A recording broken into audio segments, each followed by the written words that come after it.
നവാഗതനായ ദിലീഷ് പുത്തൻ സംവിധാനം ചെയ്യുന്ന മഹേഷിന്റെ പ്രതികാരം എന്ന പുതിയ ഫഹദ് ഫാസിൽ ചിത്രത്തിന്റെ റിവ്യൂ ആണ് നമ്മൾ ഈ വീഡിയോയിലൂടെ പരിശോധിക്കുന്നത്.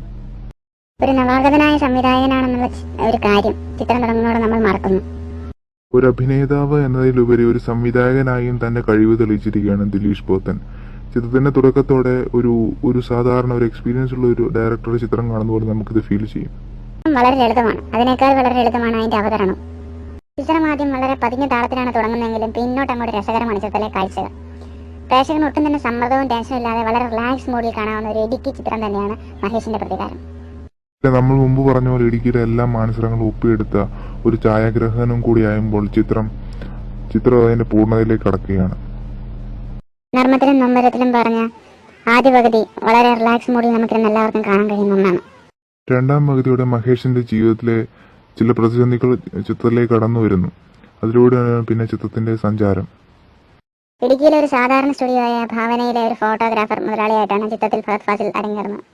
മഹേഷിന്റെ പ്രണയിനിയായ സൗമ്യയായ അനുശ്രീ നല്ല പ്രകടനം തന്നെ, അതിനൊത്ത് മഹേഷിനൊപ്പം നിൽക്കുന്ന പ്രകടനം തന്നെ കാഴ്ചവെച്ചിരിക്കുന്നതെന്നും സിനിമയുടെ ഒരു പ്ലസ് പോയിന്റ് ആണ്.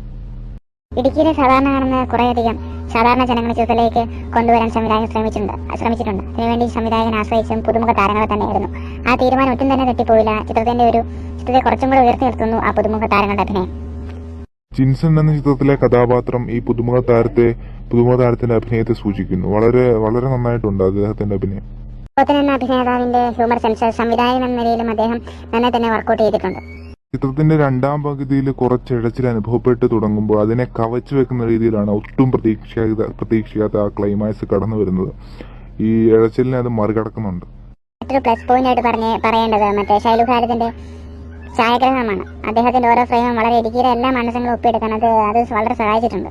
ഛായാഗ്രഹണ ഭംഗി ഒന്നുകൂടെ കൂട്ടാൻ എഡിറ്റിംഗ് സഹായിച്ചിട്ടുണ്ട്. പിന്നെ മറ്റൊന്നായി എടുത്തു പറയേണ്ടത് ചിത്രത്തിന്റെ സംഗീതമാണ്.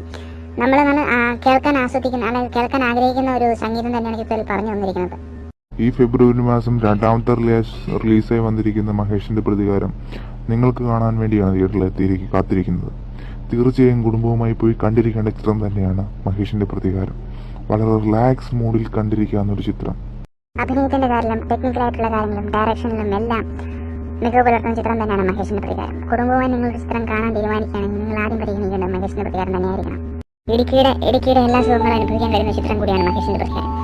നിങ്ങൾ മറ്റൊരു ചിത്രം കണ്ടെങ്കിലും മഹേഷിന്റെ പ്രതികാരം ഈ ഫെബ്രുവരി മാസം കാണാൻ മറക്കരുത്. കാരണം ചിത്രം മനോഹരമാണ്. നല്ല ഇടുക്കിയുടെ ഏറെ കാറ്റുള്ള ചിത്രം തന്നെയാണ് മഹേഷിന്റെ പ്രതികാരം.